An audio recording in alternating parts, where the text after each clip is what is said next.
Hello everyone, welcome to people's academy. I am Shahid Khan and people's academy में आपका स्वागत है। सो डियर स्टूडेंट्स, आज के इस वीडियो में हम Jammu and Kashmir state reorganisation act जो है, जो कि VLW यानी कि पंचायत सेक्रेटरी के एग्जाम में एक इम्पोर्टेंट टॉपिक है, उस पर कुछ इंपॉर्टेंट एमसीक्यूज को डिस्कस करने जा रहे हैं। एंड हम सिर्फ एमसीक्यूज डिस्कस नहीं करेंगे, हम डिस्कशन के साथ साथ रिवीजन भी करेंगे, क्योंकि हमारी एक टेक्निक है, जब हम क्वेश्चन पेपर फ्रेम करते हैं डिस्कशन के लिए एमसीक्यूज, तो हम ऑप्शंस को इस तरह से अरेंज करते हैं कि आपके डिफरेंट चीज़ें जो हैं एक ही क्वेश्चन से क्लियर हो जाएं। So this is my personal channel, you can follow and subscribe this channel and share with your friends, you know. So चलिए शुरू करते हैं, देखते हैं हमारा पहला क्वेश्चन क्या है आज का। तो ये रहा आपका पहला question. The Jammu and Kashmir state reorganisation bill 2019 was presented in the parliament by which of the following, sorry, by passed in the passed in the parliament by which of the following majority। तो J&K state reorganisation act जो है, देखें जो act होता है ना, जब तक उस पर प्रेसिडेंट के सिग्नेचर नहीं होते तब तक वो बिल ही रहती है। After the signatures of the president एक बिल जो है एक्ट बनती है। तो ये जो बिल थी J&K रीऑर्गेनाइजेशन एक्ट, इसको पार्लियामेंट के हाउसेज में पास करना था, तो कौन सी मेजोरिटी के साथ पास किया गया था? तो यहाँ पे मैं आपको करेक्ट ऑप्शन बताता हूँ, थोड़ा सा ट्रिकी करके ये क्वेश्चन मैंने फ्रेम किया है। इसका करेक्ट ऑप्शन है ऑप्शन नंबर ए। तो किस तरह से है? जो majority of more than 50% present and voting है, इसको कहा जाता है सिंपल मेजोरिटी। तो यहाँ पे सिंपल मेजोरिटी भी हो सकता था ऑप्शन, ठीक है। तो थोड़ा सा मैंने सिंपल मेजोरिटी का मीनिंग लिख के आपको थोड़ा सा क्वेश्चन की पॉसिबिलिटी के बारे में यहाँ के समझाने की कोशिश की है कि इस तरह से पूछा जा सकता है। लेकिन फैक्ट ये है कि सिंपल मेजोरिटी से पास किया गया था ये बिल पार्लियामेंट में, ठीक है। एंड सिंपल मेजोरिटी क्या होती है? मेजोरिटी है more than 50% present and voting. Present and voting का मतलब क्या है कि फॉर एग्जांपल हाउस में टोटल मेंबर अगर राज्यसभा में हम देखें तो 225 होते हैं, सॉरी 250 होते हैं राज्यसभा में टोटल मेंबर्स। तो 250 में से अगर 50 है ही नहीं वहां पे, ठीक है, तो 200 ही है जो हाउस में उस टाइम पे वोट कर रहे हैं, तो ये प्रेजेंट एंड वोटिंग माना जाएगा और इनका मोर देन 50% माना जाएगा, ठीक है। तो ये होता है प्रेजेंट एंड वोटिंग, जो प्रेजेंट भी है और वोट भी कर रहे हैं। कभी कभी ऐसा होता है जो प्रेजेंट होते हैं तो वो वोट नहीं कर रहे होते हैं, ठीक है, दे एब्सटेन फ्रॉम वोटिंग। तो वैसा भी हो सकता है, लेकिन ये इसका करेक्ट ऑप्शन था, option number A, simple majority से ही पास किया गया था।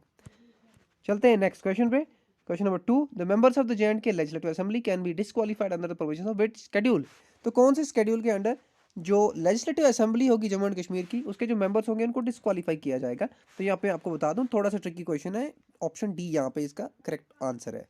अब ऑप्शन डी करेक्ट आंसर है, तो इसका मतलब ये है कि J&K रीऑर्गेनाइजेशन एक्ट में मैं आपको बता दूं देयर आर 5 शेड्यूल्स, ठीक है, देयर आर 5 शेड्यूल्स। और उन 5 शेड्यूल्स में से कोई भी ऐसा शेड्यूल नहीं है जो डिस्क्वालिफिकेशन की बात करता है, ठीक है। आप ये याद रखेंगे।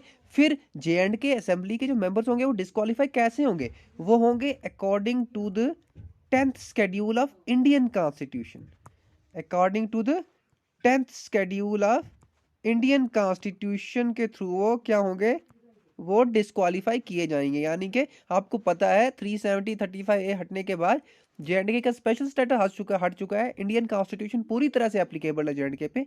और इसकी वजह से क्या हो रहा है कि इंडियन कॉन्स्टिट्यूशन का 10th शेड्यूल, जिसमें डिस्क्वालिफिकेशन की चीजें हैं, और किसके रिगार्डिंग डिस्क्वालिफिकेशन है? डिस्क्वालिफिकेशन के बहुत सारे ग्राउंड्स होते हैं। तो disqualification on the basis of defection, ठीक है, डिफेक्शन।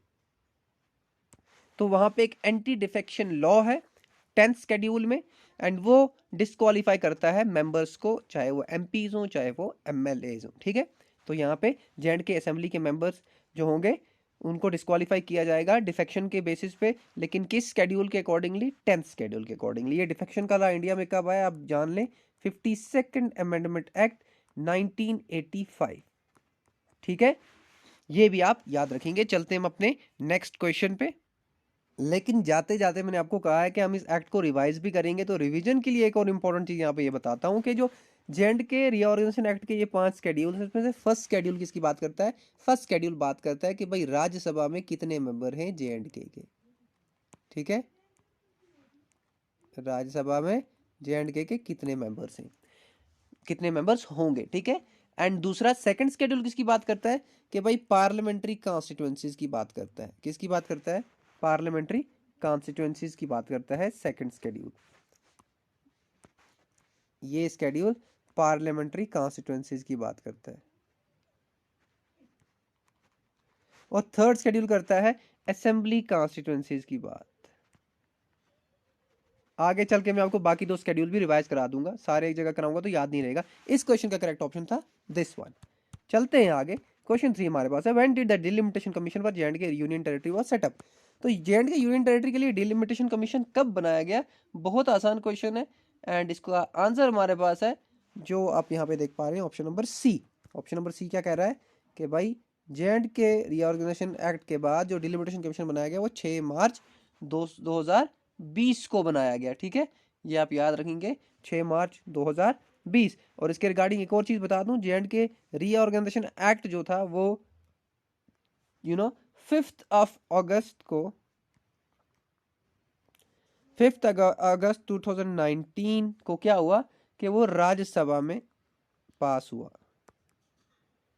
6 अगस्त 2019 को वो लोकसभा में पास हुआ एंड 9 अगस्त में उसको क्या हुआ, उसको 2019 को प्रेसिडेंट ने एसेंट दी और वो एक्ट बन गया। ठीक है, जब तक वो पार्लियामेंट में होता है तब तक वो बिल होती है एंड 31 अक्टूबर को वो इम्प्लीमेंट हो गया, जो कि सरदार वल्लभ भाई पटेल का बर्थडे भी आता है, नेशनल यूनिटी डे।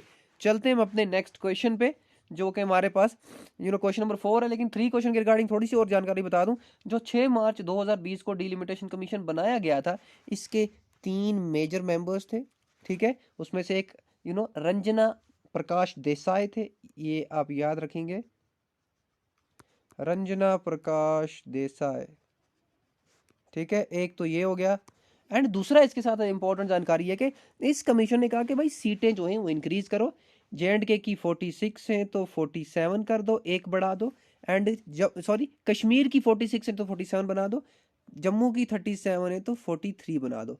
यानी जम्मू में 6 सीट्स इंक्रीज करो, कश्मीर डिवीजन में 1 सीट इंक्रीज करो, टोटल कितनी होगी? टोटल होगी 7 सीट इंक्रीज करो। और आज प्रेजेंट एक्टिव स्ट्रेंथ जो है जे&के लेजिस्लेटिव असेंबली की वो है 90 सीट्स। ठीक है, ये आप याद रखेंगे। और 24 सीट्स जो हैं वो वैकेंट है, कहाँ पे? PoK, Pakistan occupied Kashmir. चलते हैं नेक्स्ट क्वेश्चन पे, इसका करेक्ट ऑप्शन आपको बता चुका हूं। ऑप्शन 4 हमारे पास है, in which part of J and K act 2019 the provisions of the delimitation commission are given. तो डिलिमिटेशन कमीशन के प्रोविजन कहाँ पे दिए गए? हमने तो ये देख लिया कि 6 मार्च को बनाई गई, 3 मेंबर्स थे, कुछ रिकमेंडेशन थी इंपॉर्टेंट, लेकिन कौन सा ऐसा पार्ट था जिसमें इस कमीशन की, इस डिलिमिटेशन कमीशन के प्रोविजन दिए गए हैं? तो मैं आपको बता दूं कि वो दिए गए हैं part 5 of J K reorganisation act. तो इसमें प्रोविजन दिए गए हैं एंड एक और चीज मैं आपको बता दूं कि जो डिलिमिटेशन का प्रोसीजर होगा वो इस पार्ट 5 में जो सेक्शन 64 है वो प्रोसीजर की बात करता है कि क्या प्रोसीजर होगा जिसके थ्रू डिलिमिटेशन की जाएगी जे&के की। ठीक है, तो पार्ट 5 याद रखना, ये क्या है? डिलिमिटेशन कमीशन के रिगार्डिंग है जे&के रीऑर्गेनाइजेशन एक्ट में। ठीक है, ये तो होगी एक चीज। अब यहाँ पे एक और चीज मैं आपको बता दूं कि भाई पार्ट 4 किसके रिगार्डिंग है? तो this is regarding administration of Ladakh. Administration of Ladakh जो कि एक और यूनियन टेरिटरी थी जे&के रीऑर्गेनाइजेशन एक्ट के बाद बनाई गई। तो लद्दाख की जो एडमिनिस्ट्रेशन होगी वो पार्ट 4 में उसको रिगार्डिंग चीजें दी गई हैं। ठीक है, कि एक अपॉइंट किया जाएगा लेफ्टिनेंट गवर्नर लद्दाख के लिए, ये आप याद रखेंगे। एंड वन मोर थिंग कि ये पार्ट 6 जो आप यहाँ पे देख पा रहे हैं, इसके रिगार्डिंग मैं आपको बता दूं तो ये पार्ट 6 एससीज और एसटीज के रिगार्डिंग है। ठीक है, पार्ट 6 जो है एससीज और एसटीज के रिगार्डिंग है। इसमें 65 और 66 सेक्शन है रिस्पेक्टिवली, ये आप याद रखेंगे, 65 फॉर एससीज, 66 फॉर एसटीज। ठीक है, चलते हैं नेक्स्ट क्वेश्चन पे। 7th के पार्ट के बारे में आप मुझे बताएंगे, जे&के एक्ट में 7th पार्ट किसके रिलेटेड है? चलते हैं हम अपने नेक्स्ट क्वेश्चन पे। एंड एक और इंपॉर्टेंट चीज, डिलिमिटेशन कमीशन ना प्रेसिडेंट अपॉइंट करता है, ये आप याद रखेंगे, प्रेसिडेंट अपॉइंट करता है डिलिमिटेशन कमीशन को। ठीक है, ये आप याद रखेंगे, according to the article 82 of Indian constitution. ठीक है, ये भी आप याद रखेंगे, 82 कॉन्स्टिट्यूशन का आर्टिकल जो है, इंडियन कॉन्स्टिट्यूशन का 82 आर्टिकल, वो प्रेसिडेंट के रिगार्डिंग डिलिमिटेशन कमीशन की बात करता है और प्रेसिडेंट अपॉइंट करता है डिलिमिटेशन कमीशन को। चलते हैं नेक्स्ट क्वेश्चन पे। क्वेश्चन नंबर 5 हमारे पास क्या है? In the context of J K reorganisation act 2019 which of the following statement is true regarding article 239A। तो यहाँ पे ट्रिकी किया गया है क्वेश्चन को। 239A आर्टिकल सबको पता होगा, मोस्टली स्टूडेंट्स को। तो यहाँ पे 4 ऑप्शन हैं। यहाँ पे करेक्ट ऑप्शन मैं आपको बता देता हूँ सबसे पहले, the provisions are applicable to J&K UT like Puducherry, ये करेक्ट ऑप्शन है। बाकी सिमिलर है। The provisions are applicable to J&K state, state नहीं है इसलिए ये गलत है। The provision are applicable to J&K state, ये भी नहीं है। The provisions are applicable to Ladakh, ये भी नहीं है। ठीक है, तो तीसरा ऑप्शन ठीक है कि जिस तरह से 239A आर्टिकल पुडुचेरी पे एप्लीकेबल है, उसी तरह से ये आर्टिकल अब J&K जम्मू एंड कश्मीर पे भी एप्लीकेबल होगा। ये आपको याद रखना है 239A। चलते हैं नेक्स्ट क्वेश्चन पे, एंड हमारे पास 6 क्वेश्चन जो है, 6 क्वेश्चन ये है कि which section of J&K act talks about the composition of legislative assembly. तो लेजिस्लेटिव असेंबली की कंपोजिशन के बारे में ये कौन सा सेक्शन J&K एक्ट का ये बात करता है। तो यहाँ पे मैं आपको बता दूं कि सेक्शन सेक्शन 14 जो है ये बात करता है जम्मू एंड कश्मीर की लेजिस्लेटिव असेंबली के बारे में। ठीक है, और सेक्शन 14 ये कहता है कि J&K का एक लेफ्टिनेंट गवर्नर भी होगा जो 239 आर्टिकल के अकॉर्डिंगली, ठीक है, होगा, अपॉइंट किया जाएगा लेफ्टिनेंट गवर्नर, जो कि आज मनोज सिन्हा साहब हैं। ठीक है, ठीक है, आप ये याद रखेंगे। एंड इसके साथ साथ ये सेक्शन ये भी कहता है कि there shall be a legislative assembly, यही सेक्शन कहता है कि there shall be a legislative assembly. ठीक है, और ये सेक्शन ये भी कहता है कि इस लेजिस्लेटिव असेंबली में ये सेक्शन ही कहता है, सेक्शन 15 कहता है कि लेजिस्लेटिव असेंबली में भाई 2 वुमेन को भी रिप्रेजेंट किया जाएगा। ठीक है, रिप्रेजेंटेशन ऑफ 2 वुमेन्स। लेकिन अब इन रिप्रेजेंटेशन के रिगार्डिंग एक और चीज़ मैं आपको बता दूं, एक नई बिल आई है जिसमें कहा गया है कि भाई 33% रिजर्वेशन होगी अब वुमेन्स को स्टेट लेजिस्लेटिव असेंबलीज में। तो ये 15 सेक्शन अब कोई ज़्यादा उतना मैटर नहीं करेगा। ठीक है, क्योंकि 33% तो अब पार्लियामेंट दे रहा है रिजर्वेशन लेजिस्लेटिव असेंबलीज में वुमेन को। तो चलते हैं नेक्स्ट क्वेश्चन पे। यहाँ पे ये हमारा ये क्वेश्चन था, और 239 जो है वो लेफ्टिनेंट गवर्नर के रिगार्डिंग है। ये याद रखना 239A बात करता है पुडुचेरी और J&K की। ठीक है, ये दो में कंफ्यूज नहीं होना। चलते हैं नेक्स्ट क्वेश्चन पे। 7 क्वेश्चन हमारे पास है। According to J&K act 2019 every member of the legislative assembly shall before taking a seat make and subscribe before the, ये ओथ की बात करता है असल में। तो ओथ लेगा हर एक लेजिस्लेटिव असेंबली का मेंबर किसके सामने, the lieutenant governor of Jammu and Kashmir. ठीक है, ये आप याद रखेंगे, जो कि 239 आर्टिकल के अकॉर्डिंगली अपॉइंट किया जाएगा बाय प्रेसिडेंट ऑफ इंडिया। ठीक है, चलते हैं अपने नेक्स्ट क्वेश्चन पे हम। लेकिन नेक्स्ट क्वेश्चन पे जाने से पहले एक और चीज है ना कि 3 स्केड्यूल में आपको बता चुका हूं Jammu and Kashmir reorganisation act के। तो 4th स्केड्यूल जो है भाई यही तो बात करता है ओथ्स एंड एफर्मेशंस की। तो बच गया 5th स्केड्यूल। तो सर 5th बता दो। तो 5th रिगार्डिंग है कि कौन कौन से सेंट्रल लॉज एप्लीकेबल हैं J&K पे। ठीक है, ये बात करता है 5th स्केड्यूल। तो 5 स्केड्यूल आपको मैंने बता दिए। ठीक है, पहला स्केड्यूल राज्यसभा के बारे में, दूसरा स्केड्यूल पार्लियामेंट्री कॉन्स्टिट्यूशन के बारे में, तीसरा स्केड्यूल असेंबली कॉन्स्टिट्यूंसीज के बारे में, 4th स्केड्यूल ओथ के बारे में, 5th स्केड्यूल आपका सेंट्रल लॉज के बारे में। तो ये हो गया ये क्वेश्चन। चलते हैं नेक्स्ट क्वेश्चन पे। If a disqualified member of the legislative assembly sits और votes in the house, he shall be liable in respect of each day on which he so sits or votes to a penalty of rupees what। तो कितने rupees एक member of legislative assembly को fine हो सकता है, penalty हो सकता है, अगर वो वोट करता है या असेंबली की मीटिंग्स में बैठता है जबकि उसको क्या किया गया है, डिस्क्वालीफाई किया गया है। डिस्क्वालिफिकेशन के बाद भी अगर वो वोट करने बैठता है और मीटिंग्स में बैठता है तो उसको हर दिन कितना पैसा देना पड़ेगा, तो हर दिन उसको फाइन होगा 500 रुपीज। ये एक्ट में लिखा हुआ है, मैं खुद से कहीं से लेके नहीं आया हूँ। ठीक है, 2019 का एक्ट अगर थॉरोली पढ़ेंगे तो ये चीजें आपको नजर आएंगी। तो 500 रुपये हर दिन देने पड़ेंगे इसको। ठीक है, ये भी आप याद रखेंगे। चलते हैं नेक्स्ट क्वेश्चन पे। एंड एक और चीज आप यहाँ पे याद रखेंगे कि ये पेनल्टी की बात करता है सेक्शन 29। सेक्शन 29 29, ठीक है, सेक्शन 29। तो चलते हैं हम अपने नेक्स्ट क्वेश्चन पे। क्वेश्चन 9 हमारे पास है इस तरह से भी, अब ये जेकेएसएसबी क्वेश्चन पूछ रहा है, तो स्टेटमेंट्स और असर्शन है, सॉरी असर्शन रीजन है। The LG is an important part of the legislative assembly of J&K. Lieutenant governor जो है legislative assembly of Jammu and का कश्मीर का इंपॉर्टेंट पार्ट है। Second, when a bill has been passed by the legislative assembly it shall be presented to the lieutenant governor for his assent। तो देखें, Jammu and Kashmir legislative assembly की जब हम बात करते हैं तो इसमें लेजिस्लेटिव असेंबली है, एंड उसके बाद इसका एक इम्पॉर्टेंट पार्ट जो है वो एलजी भी है।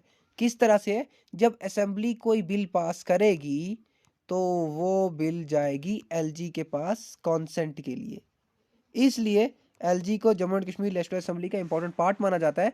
तो बिल्कुल पहला सही है, और दूसरा इसीलिए सही है क्योंकि बिल उसके पास जा रही है, तो पहला दूसरे को फॉलो कर रहा है, तो दोनों ठीक है, मतलब both A and B are correct, and B is the correct option, explanation of A. Sorry, both A and R are correct, and R, sorry, दूसरा वाला, this one, both A and R are correct, and R is the explanation of A, ठीक है, क्योंकि दूसरा पहले को follow कर रहा है। I hope this is clear. चलते हैं नेक्स्ट क्वेश्चन पे। 10th हमारे पास है, the statement of the estimated receipts and expenditure of the union territory of J&K is called। तो जो एस्टिमेट्स और रिसिप्ट्स और एक्सपेंडिचर का जो एस्टिमेट होता है उसको कहते हैं एनुअल फाइनेंशियल स्टेटमेंट। देखिए थोड़ा क्लोज लिखा है मैंने, तो यहाँ पे बजट भी लिखा है मैंने, लेकिन बजट जो है वो ऑफिशियली एक्ट में नाम नहीं है। बजट कहते हैं हम एनुअल फाइनेंशियल स्टेटमेंट को, बट ऑफिशियली वो नाम नहीं है। ऑफिशियली नाम क्या है, एनुअल फाइनेंशियल स्टेटमेंट, ठीक है, ये आप याद रखेंगे। एनुअल फाइनेंशियल स्टेटमेंट कहा गया है, वहां पे बजट नहीं लिखा हुआ है। और ये कौन सा सेक्शन है, सेक्शन 41। सेक्शन 41 बात करता है एनुअल फाइनेंशियल स्टेटमेंट की, ठीक है।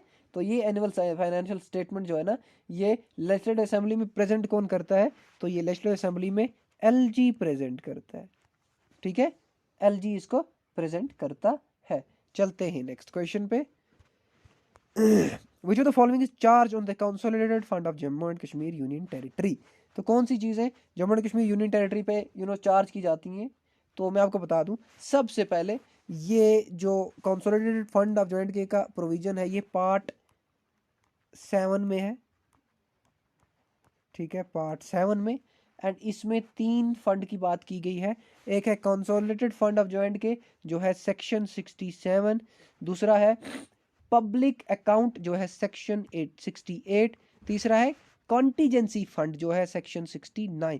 ये तीनों इसी पार्ट में 7th पार्ट में है, ठीक है। तो कैसे याद रखेंगे, पार्ट 7th है एंड 7, 8, 9 है, ठीक है, 7, 8, 9 पार्ट 7 है, तो ये आपको याद रहेगा। तो मैं आपको बता दूं ये तीनों जो है ये consolidated fund of Jammu and Kashmir में आते हैं, तो ये है करेक्ट ऑप्शन, ठीक है। चलते हैं अपने नेक्स्ट क्वेश्चन पर।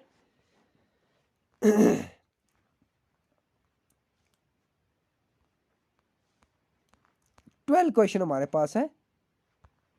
Which section of J&K Act 2019 states court shall not inquire into the proceedings of the Jammu and Kashmir Legislative Assembly।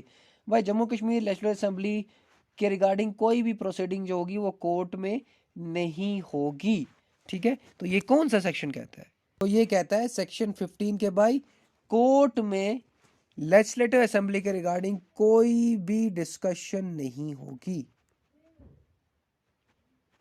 कोई भी इंक्वायरी नहीं होगी, ठीक है, ये सेक्शन 50 कहता है। So this is what section 15 says, that court not to inquire the proceedings of J&K legislative assembly, ठीक है, ये बात करता है। और इसके रिगार्डिंग एक और उल्टा आपको मैं बता दूं, आर्टिकल जो है सेक्शन 49 जो है ये बिल्कुल इसका अपोजिट है, कि भाई लेजिस्लेटिव असेंबली में भी कोर्ट की रिगार्डिंग कोई डिस्कशन नहीं होगी, ठीक है। लेजिस्लेटिव असेंबली जो होगी ये it shall not discuss anything regarding judiciary, shall not discuss anything regarding the conduct of the जजेस, ठीक है, anything regarding the conduct of जजेस, जजेस ने किस तरह से डिसीजन दिया, गलत दिया, सही दिया, ये लेजिस्लेटिव असेंबली डिस्कस नहीं करेगी, ये 49 सेक्शन कहता है। और 50 सेक्शन ये कहता है कि कोर्ट भी भाई लेजिस्लेटिव असेंबली की प्रोसीडिंग्स क्या करेंगे, उसको डिस्कस नहीं करेंगे। और ये भी आप यहाँ पे याद रखें, सेक्शन 51 कहता है कि भाई इस असेंबली का, Jammu and Kashmir legislative assembly का एक सेक्रेटरेट होगा अपना, क्योंकि ऑफ कोर्स स्टाफ तो चाहिए असेंबली को। तो ये हमारे पास ये इसका करेक्ट ऑप्शन था दिस वन। चलते हैं नेक्स्ट क्वेश्चन पे। Which of the following is correct about the speaker and the deputy speaker of the legislative assembly? देखो स्पीकर और डिप्टी स्पीकर जो होगा वो लेजिस्लेटिव असेंबली के मेंबर से ही इलेक्ट किया जाएगा, ठीक है। लेजिस्लेटिव असेंबली में जो अब 90 एक्टिव मेंबर्स हैं, इन्हीं 90 में से एक स्पीकर होगा जो यही 90 इलेक्ट करेंगे, और एक डेप्यूटी स्पीकर होगा, इन्हीं 90 में से होगा, ठीक है। अब यहाँ पे क्या बात कर रहे हैं, हमें बताना है कि करेक्ट कौन सा है। They can not preside over the meetings of the house, तो भाई गलत है, ये प्रिजाइड करते हैं मीटिंग, ये तो प्रिजाइडिंग ऑफिसर्स होते हैं, ठीक है। तो पहला गलत हो गया। They can preside over the meetings in each others presence, नहीं ये गलत है, ठीक है, ये गलत है। क्यों गलत है कि एक दूसरे की प्रेजेंस में वो प्रिजाइड नहीं करेंगे, जब एक एब्सेंट होगा तब दूसरा देखिए। अगर स्पीकर होगा तो डिप्टी स्पीकर प्रिजाइडिंग ऑफिसर नहीं बनेगा तब, और अगर स्पीकर नहीं होगा तब डिप्टी स्पीकर जो है प्रिजाइडिंग ऑफिसर है। लेकिन स्पीकर की प्रेजेंस में डिप्टी स्पीकर एक मामूली एमएलए ही है बस, ठीक है। तो ये भी गलत हो गया, ये एक दूसरे की प्रेजेंस में प्रिजाइड नहीं कर सकते। They can not preside while during a resolution of their removal, ठीक है। तो यहाँ पे एक और चीज है, तो यहाँ पे करेक्ट ऑप्शन में आपको बता दूं, तो पहले हम देख लेते हैं इसको। They can not speak but preside, बिल्कुल स्पीक भी कर सकते हैं, प्रिजाइड भी कर सकते हैं, तो ये भी गलत हो गया। तो सिर्फ सी बच गया, सी करेक्ट है। क्या कहता है, they can not preside while during a resolution of their removal. तो जब स्पीकर और डिप्टी स्पीकर को रिमूव करने का रेजोल्यूशन चल रहा हो तब ये प्रिजाइडिंग ऑफिसर नहीं कर सकते एक्ट, ठीक है। तब ये as a presiding officer act नहीं कर सकते, ये सही है, बाकी सारे गलत है, ठीक है, बाकी सारे गलत हैं। क्योंकि ये प्रिजाइडिंग ऑफिसर्स होते हैं, तो यहाँ पे ये कह रहा है कि ये प्रिजाइड नहीं कर सकते, तो गलत हो गया। They can preside over meeting in each other presence, तो एक दूसरे के होते हुए ये प्रिजाइड कर लेते हैं, तो ये ऐसा भी नहीं है। एक होगा तभी दूसरा, सॉरी दोनों हो गए तो एक ही प्रिजाइडिंग ऑफिसर होगा, स्पीकर ही प्रिजाइडिंग ऑफिसर होगा। अगर स्पीकर नहीं होता है फिर डिप्टी स्पीकर होता है, ठीक है। तो ये भी गलत हो गया। फोर्थ हमारे पास है, ये सिर्फ प्रिजाइड करते हैं, बोल नहीं सकते। भाई प्रिजाइड करेगा तो बोलेगा भी ना, तो ये भी गलत हो गया, तो ये करेक्ट है। और इसके रिगार्डिंग सेक्शन कौन सा है, तो सेक्शन 20 बात करता है इसकी, ठीक है। 20 बात करता है किसकी, इस वाले चीज की, कि भाई रिमूवल के टाइम पे ये प्रिजाइड नहीं करेगा। 14 क्या है हमारे पास, which of the following is correct. The lieutenant governor of the J have rights to address the legislative assembly, ये बिल्कुल ठीक है, ये एड्रेस कर सकता है। He can also send messages to the legislative assembly regarding the pending bill, बिल्कुल bill pending क्यों है भाई जल्दी बताओ हमें, ये भी लेफ्टिनेंट गवर्नर पूछ सकता है। These provisions are under section 22, तो ये थोड़ा सा घुमा के है, तो ये 22 में नहीं दिए गए हैं, ये दिए गए हैं, ये किस में दिए गए हैं, ये दिए गए हैं 23 में। ये दोनों चीजें 23 सेक्शन में हैं, 22 में नहीं है। 22 में क्या है, 22 भाई बात करता है एडवोकेट जनरल की, एडवोकेट जनरल के राइट्स की, ठीक है, कि असेंबली में एडवोकेट जनरल के क्या राइट्स हैं, ये 22 सेक्शन कहता है। 23 ये दो बातें कहता है। तो देखें तीसरा गलत है, दो सही है, तो ये ओनली 1 और 2 आर करेक्ट, ठीक है। चलते हैं हम, क्योंकि करेक्ट बताना था ना। चलते हैं नेक्स्ट क्वेश्चन में। आई होप आपको ये करेक्ट हो रहा है कि मैं क्या बोल रहा हूँ, ठीक है। 15 हमारे पास है, which of the following shall be the quorum of the legislative assembly of the J, तो कितने मिनिमम मेंबर्स होने चाहिए legislative assembly of Jammu and Kashmir में। तो यहाँ पे इसका जो करेक्ट ऑप्शन है that is the quorum shall be 10 members, ठीक है। तो यहाँ पे ये करेक्ट हो गया। तो वहाँ पे ये कौन सा हमारे पास, मैं आपको बता दूं, यहाँ वहाँ पे दो चीज़ें लिखी हुई हैं, या तो लिखा है क्योरम बाई 10 मेंबर्स होना चाहिए या 1/10 होना चाहिए। कितना होना चाहिए, 1/10 होना चाहिए। क्योरम शैल बी 10 मेंबर्स और 1/10 ऑफ द टोटल स्ट्रेंथ, ठीक है। जो उनमें से ज्यादा होगा वही होना चाहिए। तो आप 10 मेंबर्स याद रखेंगे, 10 मेंबर क्योरम होता है। क्योरम मतलब कितने मिनिमम मेंबर्स चाहिए कि एक बिजनेस कंडक्ट किया जाए। बिजनेस मतलब meetings, bills payment, discussions and all that. 16 हमारे पास है, the seat of the member of the legislative assembly becomes vacant if he is absent for, कितने टाइम के लिए अगर वो एब्सेंट होगा तो सीट जो है वैकेंट हो जाती है। तो आप यहाँ पे याद रखेंगे सीट वैकेंट हो जाती है अगर वो 60 डेज के लिए एब्सेंट होता है असेंबली से, ठीक है। तो ये भी आप याद रखेंगे, ये बहुत इंपॉर्टेंट हम कह सकते हैं पॉइंट बन सकता है आपके एग्जाम के लिए, 60 डेज, ठीक है। इस तरह से भी पूछा जा सकता है 2 मंथ्स, ठीक है, 2 मंथ्स और 60 डेज एक ही है, ठीक है। चलते हैं हम अपने नेक्स्ट क्वेश्चन पे, which type of voting power has been given to the speaker under the J&K reorganisation act, कौन सा वोटिंग पावर है स्पीकर को? स्पीकर को है कास्टिंग वोट के, जब 50-50 हो जाए मेंबर्स में तब स्पीकर वोट करेगा और एक साइड को 51 कर देगा, तब डिसीजन लिया जाएगा, ठीक है। पॉकेट वीटो नहीं होता, वोट ऑफ थैंक्स नहीं होता, नेगेटिव वोट नहीं होता, ठीक है। तो वोटिंग पावर कौन सा है? Casting vote. कास्टिंग वोट होता है टाई के लिए वोट करना। स्पीकर नॉर्मल सिचुएशन में वोट नहीं करता है, जब टाई होती है मेंबर्स में तब स्पीकर वोट करता है।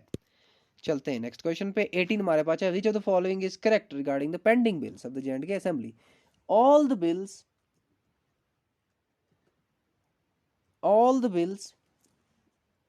pending in the legislative assembly shall lapse by reason of the prorogation।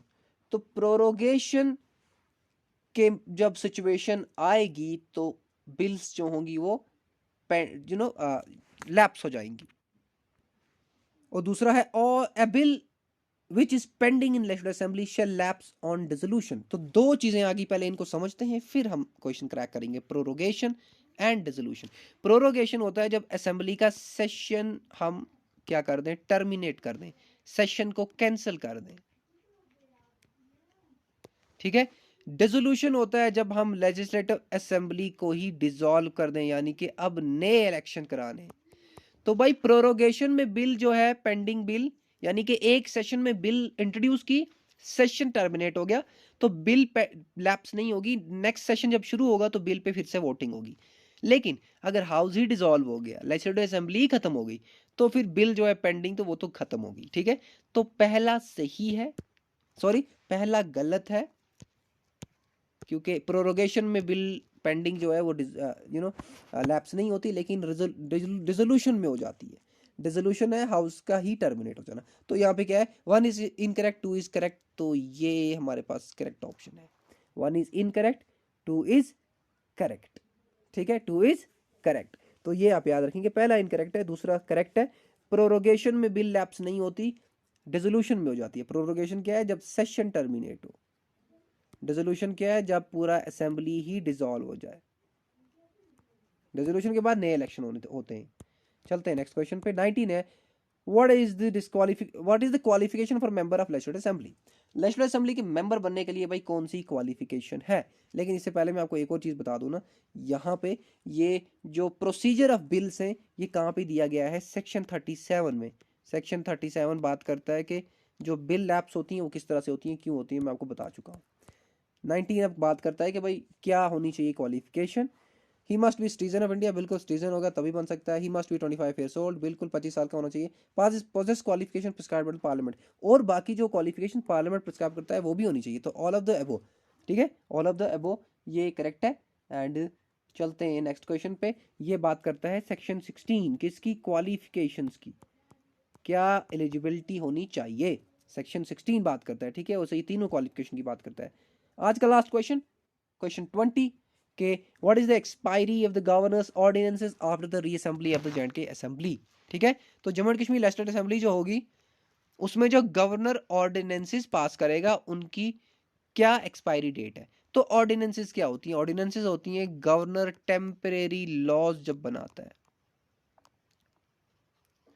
अब दो सिचुएशन है, या तो सेशन में नहीं है असेंबली तो लॉ चाहिए, कोई इंपॉर्टेंट पब्लिक मैटर आ गया उस पर कोई छोटा मोटा लॉ चाहिए तो ये गवर्नर टेम्परेरी लॉ बनाता है। दूसरा, अगर हाउस है ही नहीं, इलेक्शन होने हैं, हाउस डिसॉल्व हो गया यानी कि असेंबली डिसॉल्व हो गई है, तब भी हमें लॉज की जरूरत पड़ती है किसी स्पेशल सर्कमस्टांस में। तब भी इन सिचुएशंस में लेफ्टिनेंट गवर्नर जो है वो क्या करता है, वो टेम्परेरी लॉज बनाता है जिनको ऑर्डिनेंसेस कहा जाता है। ये लॉज किस सेक्शन के थ्रू बनाए जाते हैं, J&K एक्ट के 52 सेक्शन ऑफ जे एक्ट के थ्रू गवर्नर टेम्परेरी लॉज बनाता है जिनको ऑर्डिनेंसेस कहते हैं। अब यहाँ पे याद रखें कि जब असेंबली नई बन जाती है, जम्मू एंड कश्मीर असेंबली के इलेक्शन हो गया और नई असेंबली आ गई, तब क्या होता है, या फिर सेशन नया शुरू हो गया और फिर से री असेंबली हो गई, दोनों केसेस में जब असेंबली फिर से आ गई मीटिंग्स में, तब क्या होगा, तब से लेके 6 वीक तक यानी कि 42 डेज, यहाँ पे 42 डेज मैंने लिखा है,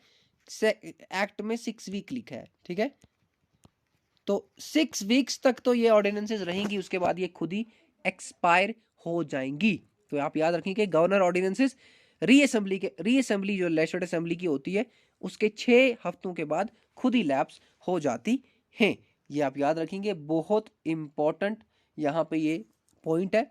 And this was about your 20 question of J&K Reorganization Act. I hope you have enjoyed, and I am expecting that you will subscribe this channel because of this video, because I have tried my best to come up with some important MCQs and a lot of information regarding this act, because this act is very important from examination point of view. So thank you so much. Hit the subscription button and share with your friends. We'll come up with another video on Indian polity. Thank you so much for joining People's Academy.